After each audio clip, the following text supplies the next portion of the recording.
દોસ્તો, હું ગોપાલ ઇટાલિયા. દોસ્તો, આજે ગુજરાતની વિધાનસભાના સત્રની જાહેરાત થઈ છે. તારીખ 8, 9 અને 10મી સપ્ટેમ્બરના રોજ, એટલે કે 3 દિવસ સુધી ગુજરાતની વિધાનસભાનું સત્ર ચાલશે. વિસાવદર, ભેસાણ અને જુનાગઢ ગ્રામ્યના મતદારોએ મને ધારાસભ્ય બનાવ્યા પછી પ્રથમ વખત હું આ સત્રમાં ઉપસ્થિત રહેવાનો છું. ત્યારે મારી પોતાની એવી લાગણી છે કે આખા ગુજરાતના હજારો લોકો પોતાના મનમાં કોઈ પ્રશ્ન હોય, કોઈ સમસ્યા હોય, કોઈ માહિતી હોય તે મારા સુધી પહોંચાડે.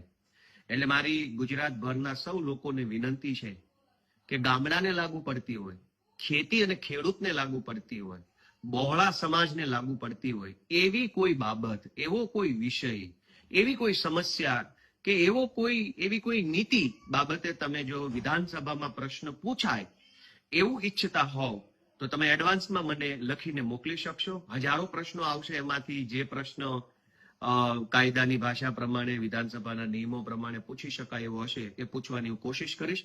અત્યારે મને પોતાને પણ એક ખુશી છે કે વિસાવદરની જનતાએ મને લાયક બનાવ્યો છે કે હું વિધાનસભામાં પ્રશ્ન પૂછી શકું.